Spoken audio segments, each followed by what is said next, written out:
आज का हमारा टॉपिक रहने वाला है उपराष्ट्रपति के बारे में, यानी कि वाइस प्रेसिडेंट के बारे में हम डिस्कस करने वाले हैं। इससे पहले ऑलरेडी पार्ट 1 हम डिस्कस कर चुके हैं। अगर आप लोगों ने वो नहीं देखा है तो सबसे पहले आप लोगों को उसे देख लेना है, ताकि आज वाला जो लेक्चर है उसके से जो आपकी अंडरस्टैंडिंग है वो बन सके। ऑलरेडी हमने राष्ट्रपति के लेक्चर कंप्लीट कर लिए हैं, राष्ट्रपति का टॉपिक कंप्लीट हो चुका है। उसमें अप्रोक्स 12 लेक्चर में वो कंप्लीट हुआ है। तो वो 12 के 12 लेक्चर आप लोगों को प्लेलिस्ट में जाकर देख लेने हैं, ताकि चीज़ें आप लोगों को समझ में आए। तो चलते अपने लेक्चर की तरफ, स्टार्ट करते हैं आज का पार्ट 2। हम बात करने वाले हैं पद खाली होने के कारण। इससे पहले हमने पार्ट 1 डिस्कस कर लिया है। जब उपराष्ट्रपति का पद खाली होगा, ठीक है, अब क्या होगा, उसका जब पद खाली होगा तो उसके क्या है, दो चीजें हो सकती हैं। पहला कि पद खाली होने के कारण क्या है, पद खाली हुआ क्यों है। दूसरा, वो पद फुलफिल कैसे होगा। भाई दो ही चीजें होती हैं, ठीक है। तो आर्टिकल 68 क्या कहता है कि अगर उपराष्ट्रपति की रिक्ति की पूर्ति के लिए चुनाव का समय निर्धारण करना, आकस्मिक रिक्ति की पूर्ति के लिए चुने गए व्यक्ति का कार्यकाल निर्धारित करना। यानी कि दो कंडीशन हो सकती हैं। पहली कंडीशन क्या होगी कि जो उपराष्ट्रपति का कार्यकाल है वो कंप्लीट हो गया 5 वर्ष का, तब उसका पद रिक्त हुआ। दूसरी कंडीशन क्या हो सकती है कि आकस्मिकता में, आकस्मिकता मतलब इमरजेंसी में कुछ ऐसा होगा, उसका निधन हो गया, वो काम करने के योग्य नहीं रहा, उसे हटा दिया गया, चुनाव अवैध हो गया, कुछ भी हो सकता है। तो इस कंडीशन में उसका जो पद है वो खाली हुआ। तो दोनों कंडीशन में चुनाव का प्रावधान क्या रहेगा, ठीक है। अगर कार्यकाल पूरा हुआ तो चुनाव का निर्धारण कैसे होगा, समय का निर्धारण कैसे होगा, जो चुनकर व्यक्ति आएगा उसका कार्यकाल कितना रहेगा, ठीक है। अभी 5 वर्ष का है, अभी तीन वर्ष बचे हैं या 2 वर्ष बचे हैं, उससे पहले उसकी मृत्यु हो गई, तो बचे हुए व्यक्ति, जो नया व्यक्ति चुनकर आएगा, वो 2 साल के लिए रहेगा, 3 साल के लिए रहेगा, या फिर 5 वर्ष के लिए रहेगा। तो ये जो प्रोविजन है ये कहां पर किया गया है, आर्टिकल 68 के अंदर किया गया है कि वो व्यक्ति कितने समय के लिए रहेगा, उसका कार्यकाल क्या रहेगा, चुनाव का समय क्या रहेगा, उसका निर्धारण कैसे होगा, और पद की जो रिक्तता है वो किस तरीके से क्या होती है, बनती है। उपराष्ट्रपति का पद निम्न कारणों से खाली हो सकता है। सबसे पहला कारण क्या होगा, 5 वर्ष का कार्यकाल उसका समाप्त हो गया हो, ये कारण हो सकता है। दूसरा कारण, उसने त्याग पत्र दे दिया हो, या फिर उसका निधन हो गया हो। तीसरा कारण क्या हो सकता है, वह पद ग्रहण करने के योग्य ही ना हो। भाई ऐसा भी तो हो सकता है कि वो योग्य ना हो, सुप्रीम कोर्ट ने उसका चुनाव अवैध घोषित कर दिया हो, ठीक है। हम डिस्कस करते हैं पहला पॉइंट। पहला पॉइंट क्या है, 5 वर्ष का कार्यकाल समाप्त हो गया हो। जैसे उसका 5 वर्ष का कार्यकाल समाप्त हो जाएगा तो 5 वर्ष होने से 6 महीने पूर्व, 6 महीने पहले चुनाव का जो प्रोसीजर है वो स्टार्ट हो जाता है। और होने के बाद में जैसे ही 6 महीने कंप्लीट होने वाले होंगे, 5 साल कंप्लीट होने वाले होंगे, तो नया व्यक्ति चुनकर आ जाएगा, ठीक है। एक तो ये हो गया इसका। दूसरा होता है उसने त्याग पत्र दे दिया हो या उसका निधन हो गया हो। अब ये कंडीशन कब बनती है, मान लो कि 5 वर्ष का कार्यकाल चल रहा था, ठीक है, 3 साल हो चुके थे, अभी बचे हुए 2 साल हैं। तो जब नया व्यक्ति चुनकर आएगा तो वो बचे हुए 2 साल के लिए रहेगा या फिर आगे 5 वर्ष के लिए रहेगा, ये दो सवाल और बनते हैं, ठीक है। इन सब के हम हल ढूंढेंगे। तीसरी कंडीशन क्या हो सकती है, सुप्रीम कोर्ट ने उसका चुनाव अवैध घोषित कर दिया हो। जैसे ही हुआ क्या था कि जैसे ही उसने चुनाव लड़ा, लड़ने के बाद में उसने शपथ ली, वो नियुक्त हो गया। नियुक्त होने के बाद में किसी ने भी शिकायत कहां पर कर दी, सुप्रीम कोर्ट में एक मामला दायर कर दिया, एक केस फाइल कर दिया कि भाई ये जो चुनाव हुआ है ये लीगल नहीं है, ये फर्जीवाड़े से चुनाव जीता गया है। अब सुप्रीम कोर्ट उसकी सुनवाई कर रहा है। इधर तो सुप्रीम कोर्ट सुनवाई कर रहा है, इधर उपराष्ट्रपति ने शपथ लेके पद की नियुक्ति उसकी हो गई, और वो यहां पर अपना काम करना उसने स्टार्ट कर दिया। दो चीजें पैरेलल चल रही हैं, इधर वो अपने पद पर काम कर रहा है व्यक्ति, इधर सुप्रीम कोर्ट में मामला चल रहा है। सुप्रीम कोर्ट का डिसीजन आ जाता है कि ये जो पद है, ये जो चुनाव है ये क्या है, अवैध है। जब ये अवैध है तो इस व्यक्ति के प्रति एक्शन होगा और उसे हटा दिया जाएगा। अब हटाने के बीच में कुछ काम उसने किए होंगे, हो सकता है ए बी सी कोई भी काम उसने किए हैं। तो अब मुद्दा ये आता है कि जो उसके द्वारा किए गए कार्य हैं क्या वो वैध होंगे या फिर अवैध होंगे। तो सुप्रीम कोर्ट ये कहता है कि जो भी काम होंगे, जो भी उस दौरान उसने काम किए हैं, तो वो क्या होंगे, वो वैध होंगे, वो अवैध नहीं होंगे, वो प्रभावी बने रहेंगे। क्योंकि ये व्यक्ति फर्जी है, वो पद फर्जी नहीं है। उस पद पर जो बैठकर वर्क किया गया है, काम किया गया है, वो लीगल रहेगा, वो वैध रहेगा, वो प्रभावी बना रहेगा। इतनी बात समझ में आ गई। चलो नेक्स्ट चलते हैं। यदि मृत्यु, त्यागपत्र, निष्कासन, अन्य किसी कारण से पद की रिक्तता होती है तो होता क्या है कि चुनाव जल्दी से जल्दी करा लो। अगर 5 साल पूरे होने वाले की बात है तो 6 महीने पहले चुनाव करा लो। अगर अचानक पद खाली हुआ है तो जल्दी से जल्दी चुनाव करा लो। नया राष्ट्रपति, नया उपराष्ट्रपति जो आएगा वो बचे हुए 2 साल या 3 साल या 1 साल के लिए नहीं आएगा। वो अंत तक, जब तक 5 वर्ष पूरे नहीं हो जाते, वो पूरा का पूरा जो टेन्योर है वो अपना कंप्लीट करेगा, ठीक है। ये आप लोगों को याद रखना है। चुनाव के विवाद, अब जो मैंने बताया कि चुनाव में क्या हो, ऐसा तो हो ही नहीं सकता चुनाव में विवाद ना हो, ठीक है। हर बार क्या होता है कि जब भी चुनाव होते हैं तो कहीं ना कहीं विपक्ष के द्वारा ईवीएम हैक के ऊपर सवाल उठाए जाते हैं, वोट चोरी के ऊपर सवाल उठाए जाते हैं, तो वो कहाँ जाते हैं, चुनाव आयोग के पास जाते हैं कि भाई इस तरीके से चीजें हुई हैं। लेकिन यहाँ पर चुनाव आयोग के पास नहीं जाया जाएगा, यहाँ पर कहाँ जाया जाएगा, यहाँ पर जो मामला है वो सुप्रीम कोर्ट जाएगा। कहाँ जाएगा, सुप्रीम कोर्ट जाएगा। यानी कि उपराष्ट्रपति पद से जुड़े सभी विभाग जो मामले होंगे वो सुप्रीम कोर्ट में जाते हैं। इतनी चीज याद रखनी है। दूसरा, सुप्रीम कोर्ट का जो फैसला आएगा वो अंतिम होगा। अब ऐसा नहीं है कि सुप्रीम कोर्ट ने फैसला दे दिया, आप सोच रहे हो कि नहीं हम राष्ट्रपति के पास भी जाएंगे, क्षमादान की शक्ति है उसके पास में, हो सकता है कि वो कुछ करें, ऐसा कुछ भी नहीं है, ठीक है। सुप्रीम कोर्ट ने जो फैसला दे दिया, उसने बोला कि जो चुनाव है, इलेक्शन है, वो निर्वाचन लीगल है तो लीगल रहेगा, उसने बोल दिया कि अवैध है, इनलीगल है तो इनलीगल ही रहेगा, उसमें आप कुछ भी नहीं कर सकते हो। तो दो चीजें याद रखना, मामला सुप्रीम कोर्ट में जाएगा और सुप्रीम कोर्ट का जो फैसला होगा वो अंतिम होगा, ठीक है। उपराष्ट्रपति के चुनाव को निर्वाचन मंडल अपूर्ण होने के आधार पर न्यायालय में चुनौती नहीं दी जा सकती। इसका मतलब क्या हुआ, चुनाव हो गया, चुनाव होने के बाद में आप कहां गए, सुप्रीम कोर्ट चले गए, और सुप्रीम कोर्ट में जाकर आपने कहा कि भाई फलाने व्यक्ति ने चुनाव लड़ा है, अब वो पद पर बैठ गया है और उसका जो चुनाव है वो उन्हें फर्जीवाड़े से जीता है। कैसे जीता है कि जो निर्वाचन मंडल था वो अपूर्ण था। निर्वाचन मंडल क्या था, निर्वाचन मंडल अपूर्ण था। अपूर्ण का मतलब क्या है कि अगर 100 वोट पड़नी है, लोकसभा और राज्यसभा की मिलाकर अप्रोक्स मान लेते हैं कि 100 वोटिंग होनी है, 100 वोटिंग में 5 सीटें तो खाली पड़ी हुई हैं। जब चुनाव निर्वाचन जो मंडल है वो ही खाली पड़ा हुआ है, यानी कि 5 सीटें कम है, तो ये जो इलेक्शन है ये वैध कैसे हो जाएगा। उन्होंने वहां पर शिकायत कर दी, केस फाइल कर दिया। तो यहाँ पर यही चीजें दी गई हैं कि अगर निर्वाचन मंडल अपूर्ण है, कुछ सीटें खाली भी पड़ी हुई हैं, तो उसके आधार पर न्यायालय में चुनौती नहीं दी जा सकती है उसके चुनाव को, वो लीगल ही रहेगा, ठीक है। यदि सुप्रीम कोर्ट किसी व्यक्ति के उपराष्ट्रपति पद पर निर्वाचन को वैध घोषित कर देगा, ठीक है, अवैध घोषित कर देता है, तो उसके द्वारा किए गए जो कार्य होंगे वो सारे क्या रहेंगे, अवैध घोषित नहीं होंगे, वो वैध रहेंगे। ये मैं आप लोगों से डिस्कस कर चुका हूं। अब बात करते हैं इसकी शक्ति और इसके कार्य के बारे में।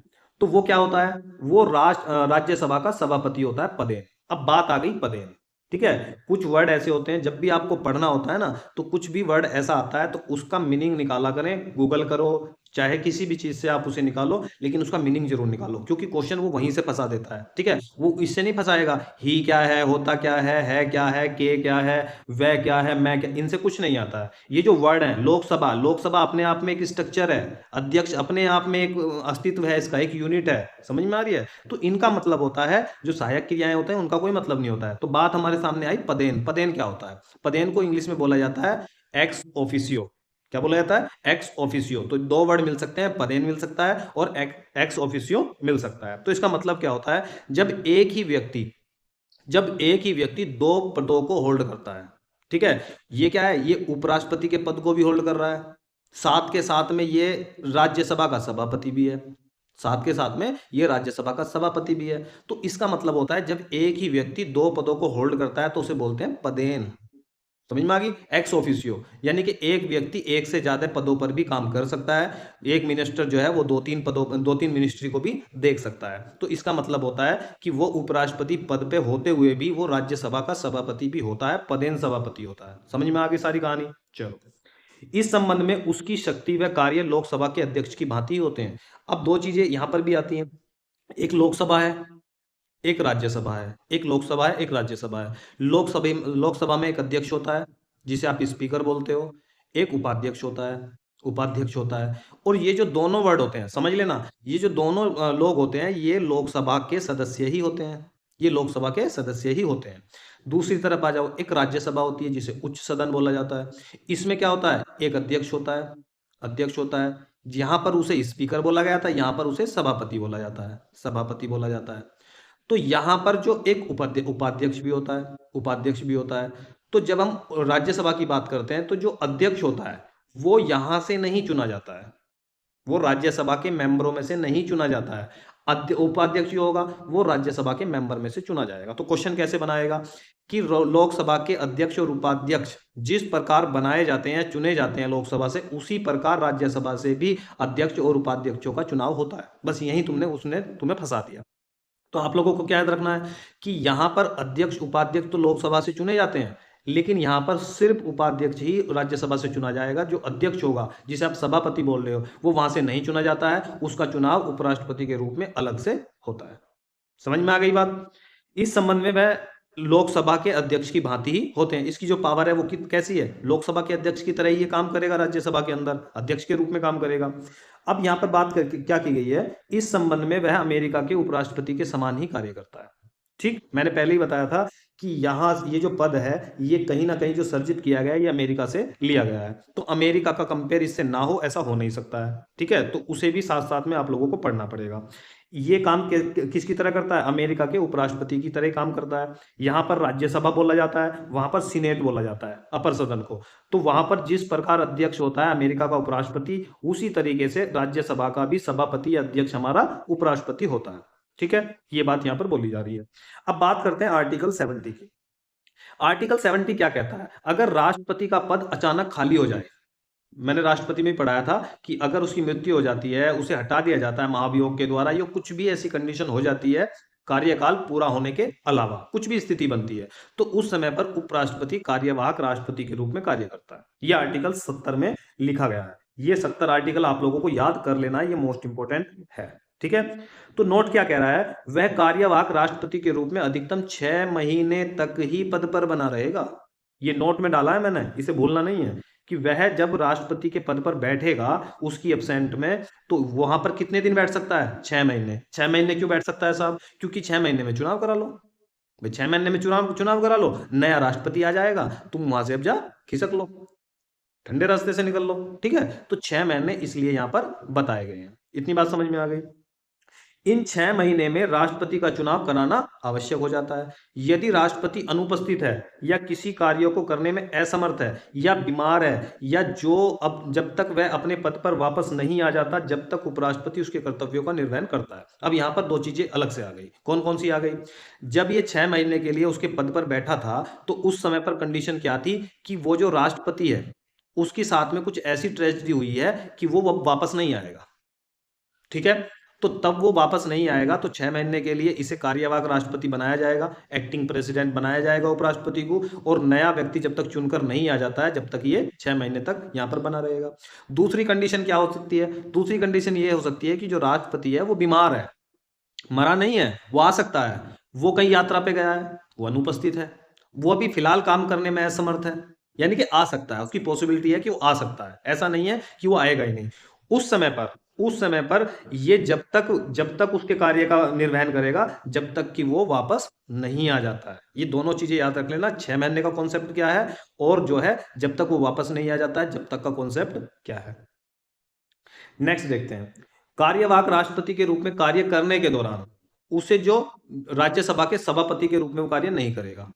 ठीक है, ऐसा नहीं है जैसे मैंने आप लोगों को पढ़ा दिया कि पदेन सभापति होगा। तो पदेन का मतलब क्या है? उपराष्ट्रपति का ऑफिस भी होल्ड कर रहा है, और सभापति का ऑफिस भी होल्ड कर रहा है, उस पद को भी होल्ड कर रहा है। तो अब जैसे ही उसे राष्ट्रपति बना दिया जाएगा, कार्यवाहक राष्ट्रपति बना दिया जाएगा, तो सर ने बोला था पदेन होता है, वो राष्ट्रपति भी रहेगा, उपराष्ट्रपति भी रहेगा। ऐसा नहीं है। जब ये राष्ट्रपति बना रहेगा तो उस समय पर सभापति का काम ये नहीं करेगा, सभापति का काम ये नहीं करेगा। तो सभापति का काम कौन करेगा? क्योंकि अध्यक्ष के बिना जो पार्लियामेंट है, राज्यसभा चलेगी कैसे? तो उस समय पर जो उपाध्यक्ष होता है, उस उपाध्यक्ष को सभापति का काम सौंप दिया जाता है। समझ में आ गई बात? तो उस समय पर ये सिर्फ एक्टिंग प्रेसिडेंट का काम करेगा, जो राष्ट्रपति है कार्यवाहक राष्ट्रपति के रूप में काम करेगा। उस समय सभापति का कार्य उपसभापति को सौंप दिया जाता है। समझ में आ गई बात? अब बात करते हैं भारत और अमेरिका के उपराष्ट्रपतियों की तुलना के बारे में। क्यों? क्योंकि ये पद वहीं से लिया गया है, तो इससे रिलेटेड क्वेश्चन पूछा जा सकता है कि वहां पर क्या प्रोविजन है और यहां पर क्या प्रोविजन है। अगर वहां पर जो प्रोविजन है, क्या हमने सेम उठाए हैं? जब वहीं से हमने पद लिया है, तो क्या हमने प्रोविजन भी सेम उठाए हैं? तो वहां पर किस किस चीजें से अलग है वो देखते हैं। अमेरिका का उपराष्ट्रपति कार्यवाहक राष्ट्रपति के रूप में बचे हुए कार्यकाल तक बना रहता है, ये इंपॉर्टेंट है। हमारे वाला 6 महीने तक बना रहेगा, फिर नया आ जाएगा। लेकिन यहां पर ऐसा नहीं है। यहां पर क्या है, मान लो कि डोनाल्ड ट्रंप है, उनके साथ में कल कोई प्रॉब्लम हो जाती है, ठीक है, हो गई, उनके क्या है, उनके 3 साल बचे हुए थे अभी, तो जल्दबाजी में क्या किया जाएगा, उपराष्ट्रपति को राष्ट्रपति बना दिया जाएगा।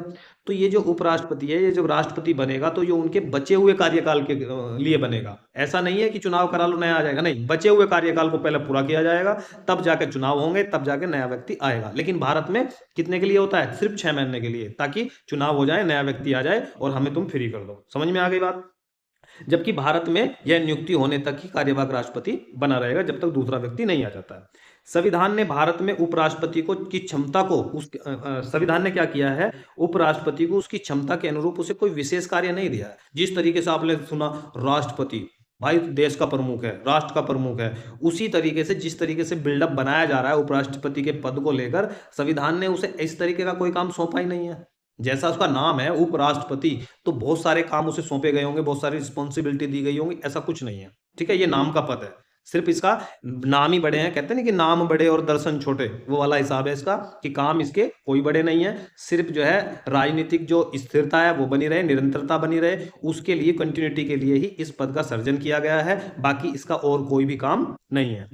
यह भारत में केवल राजनीतिक निरंतरता को बनाए रखने के लिए किया जाता है। ठीक है, कैसे भाई, दो काम दे दिए, इमरजेंसी में राष्ट्रपति बना दिया जाएगा, ठीक है, और दूसरा क्या है, अध्यक्ष तो हमें चाहिए था राज्यसभा के लिए, तो एक काम करते हैं, इसी व्यक्ति को बैठा देते हैं। काम धाम तो ऐसा कुछ है नहीं है, राष्ट्रपति जरूर थोड़ी ना रोज मरते हैं कि पद खाली हो जाएगा अचानक, तो इधर तो इसका कोई काम नहीं है, इमरजेंसी में कभी कभार काम पड़ेगा। तो एक काम करते हैं, इसे राज्यसभा का सभापति बना देते हैं, वहां का अध्यक्ष बना देते हैं, वहां की जो है सत्र की जो सेशन की जो कार्रवाई है वो फिल करेगा ही। अब जानते हो कि ये जो टॉपिक है ये इसलिए हो जाता है इंपोर्टेंट, क्योंकि धनखड़ साहब थे, वो क्या करते थे, वो विपक्ष को समय नहीं देते थे बोलने का राज्यसभा के अंदर। तो इसके ऊपर जो है न्यूज में बहुत ज्यादा उनका प्रचार होता था कि भाई वो जो है लोकतंत्र को मान नहीं रहे हैं, लोकतंत्र का वॉयलेशन कर रहे हैं, जो भी नियम कानून है, रूल रेगुलेशन है, उनके वो खिलाफ जा रहे हैं। तो जैसे ही उन्होंने विपक्ष को बोलने का समय देना स्टार्ट कर दिया, जो उनके अपने सत्ताधारी थे वो उनसे नाराज हो गए, उन्होंने उसके ऊपर प्रेशर बनाना स्टार्ट किया, और प्रेशर में आकर धनखड़ साहब ने अपना इस्तीफा दे दिया, त्याग पत्र दे दिया। बाद में चीजें निकल के आई कि जो सत्ता पक्ष था कहीं ना कहीं उन्होंने उनके ऊपर प्रेशर बनाया हुआ था, इसलिए उन्होंने इस्तीफा दे दिया।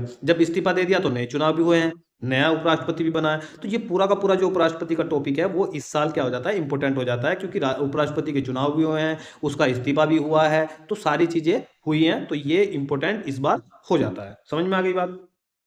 इसे कुछ लोग हिज सुपरफ्लुअस हाईनेस भी कहते हैं। इसका मतलब क्या है, हाई हाईनेस का मतलब होता है, हिज हाईनेस का मतलब होता है बहुत सम्मान वाला पद। भाई एक तरफ तो इसे बहुत बड़ा बना दिया गया। सुपरफ्लुअस का मतलब होता है अनावश्यक। भाई बड़े सम्मान वाला पद तो है लेकिन अनावश्यक है, कोई मतलब ही नहीं है, लोग इसका मजाक उड़ाते हैं ऐसा बोलकर, ठीक है, कि पद बड़ा है लेकिन काम धाम उसका कुछ ऐसा खास है नहीं है। इसके बेनिफिट्स की बात कर लेते हैं कि इससे बेनिफिट्स कितने मिलते हैं। ठीक है, यहाँ पर आप लोगों के लिए क्वेश्चन भी है, मैंने यहाँ पर वेतन नहीं डाला है कि करंट में इसे कितना वेतन मिल रहा है, तो आप लोगों को करना क्या है, गूगल करना है, जहां से भी आप लोगों को पता करना है, कमेंट में मुझे आंसर देना है कि करंट में राष्ट्रपति और उपराष्ट्रपति दोनों का वेतन कितना है। संविधान में उपराष्ट्रपति के लिए बेनिफिट्स आदि की व्यवस्था नहीं है, संविधान में इसकी कोई चर्चा नहीं है। जब वो क्वेश्चन बनाएगा तो यही बना देगा वो कि संविधान में इसका जो सैलरी है या वेतन है, जो सुविधाएं हैं वो इतनी है। ठीक है, इतनी वितनी कुछ नहीं है, क्योंकि उसमें इसका मेंशन ही नहीं है। उपराष्ट्रपति को वेतन राज्यसभा के पदेन सभापति के रूप में मिलता है। समझ में आ रही है, उपराष्ट्रपति के नाम पे वेतन भी नहीं है। सोचो कितना, मतलब इसे बेचारे को जलील किया गया है, उपराष्ट्रपति के नाम से कोई वेतन भी नहीं दे रहा है इसे। काम किस काम के लिए दे रहे हैं, सभापति के लिए काम के रूप में इसे वेतन दिया जा रहा है। इसे वेतन मिलता है, मुफ्त का घर मिलेगा, ठीक है, घर की सुविधा मिलती है, गाड़ी की सुविधा मिलती है, यात्रा मिलती है, सुरक्षा मिलती है, और मेडिकल सुविधाएं भी इसे प्राप्त होती हैं। ये सारी सुविधाएं से प्राप्त होती हैं किसके रूप में, सभापति के रूप में, जब वह कार्यवाहक राष्ट्रपति के रूप में कार्य करेगा। अब वो क्या है भाई, अगर राष्ट्रपति नहीं है, कोई प्रॉब्लम हो गई है, तो ये राष्ट्रपति बन जाएगा कार्यवाहक राष्ट्रपति। तो उस समय पर कंडीशन ये आती है कि इसे सभापति वाला सैलरी मिलेगी, या बेनिफिट्स जो है सभापति वाले मिलेंगे, या फिर अब जो राष्ट्रपति कार्यवाहक राष्ट्रपति है उसके वाले मिलेंगे। ठीक है, तो यहाँ पर यही मेंशन किया गया है, जब ये कार्यवाहक राष्ट्रपति बन जाएगा तो इसे जो सैलरी, वेतन, जो जितने भी एक्स्ट्रा बेनिफिट मिलेंगे वो सारे राष्ट्रपति वाले मिलेंगे, और उस समय पर इसे सभापति वाला जो वेतन था वो अब नहीं मिलेगा।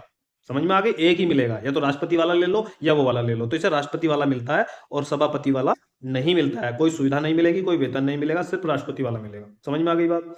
उसे समय उस समय उसे सभापति को मिलने वाला वेतन और सुविधाएं प्राप्त नहीं होंगी, सिर्फ दूसरे वाला ही प्राप्त होगा। समझ में आ गई बात। अब कुछ इंपॉर्टेंट जो आर्टिकल हैं वो एक नजर में देख लेते हैं, जो आप लोगों को याद करने हैं। सबसे पहले हम बात करते हैं आर्टिकल 63 की, भारत के एक उपराष्ट्रपति होंगे। आर्टिकल 63 में बोला गया है कि भारत में एक उपराष्ट्रपति का पद होगा। आर्टिकल 64 कहता है उपराष्ट्रपति का राज्य परिषद का एक प्रधान जो पदेन सभापति होंगे। पदेन का मतलब मैं आप लोगों को बता दिया है मैंने कि एक पद से ज्यादा अगर आप होल्ड करते हो तो वहां के क्या हो, आप पदेन सभापति हो, या पदेन कुछ भी बोल सकते हो, जो भी आपका पद है।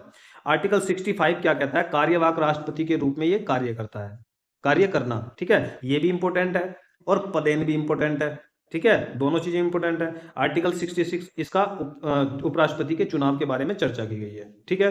आर्टिकल 67 में उपराष्ट्रपति का कार्यकाल बताया गया है, ये इंपॉर्टेंट किस लिए है, यहां पर एक क्वेश्चन छूट रहा था, चलो ध्यान आ गया। क्वेश्चन आप लोगों को क्या देगा कि जो राज्यसभा के सदस्य होते हैं, ठीक है, उनका जो कार्यकाल होता है वो 6 वर्ष का होता है, आपको पता है, ठीक है। तो जो सभापति होता है उसका कार्यकाल भी 6 वर्ष का होगा। तो आपको लगेगा कि हाँ यार, जब उसी का मेंबर वो भी है तो कार्यकाल भी 6 वर्ष का होता है। लेकिन ये सभापति नहीं होता है, ये पदेन सभापति होता है। इसका जो कार्यकाल होता है उपराष्ट्रपति के तौर पर देखा जाता है, यानी कि 5 वर्ष का कार्यकाल होता है इसका। और यहीं से क्वेश्चन कितनी बार आया है, ठीक है। जो राज्यसभा के उपाध्यक्ष होता है और जितने भी मेंबर होते हैं उनका कार्यकाल 6 वर्ष का होता है, जबकि ये उपराष्ट्रपति के रूप में काम करता है, लेकिन क्या है, सभापति के लिए काम करता है ये। तो वहां पर इसका जो कार्यकाल होगा वो 5 वर्ष का होगा, 6 का नहीं होगा। इसलिए ये आर्टिकल भी क्या हो जाता है, इंपोर्टेंट हो जाता है। आर्टिकल 68 उपराष्ट्रपति कार्यालय की रिक्ति की पूर्ति के लिए चुनाव का समय निर्धारण करना, आकस्मिक रिक्ति पूर्ति के लिए व्यक्ति का कार्यकाल तय करना। ये मैं पहले आप लोगों को बता चुका हूं ऊपर। आर्टिकल 69 में क्या कहा गया है, उपराष्ट्रपति द्वारा शपथ ग्रहण जो ली जाती है, शपथ ग्रहण करी जाती है, वो आर्टिकल 69 के अंदर आती है। आर्टिकल 70 ये इंपॉर्टेंट है, इसे याद रखना, क्योंकि ये जो है अन्य आकस्मिक स्थिति में राष्ट्रपति के कर्तव्यों को होल्ड करता है, राष्ट्रपति के कर्तव्यों का पालन करता है, कार्यवाहक राष्ट्रपति के रूप में काम करता है, या फिर जो एक्टिंग प्रेसिडेंट होता है उसके लिए ये काम करता है, ठीक है।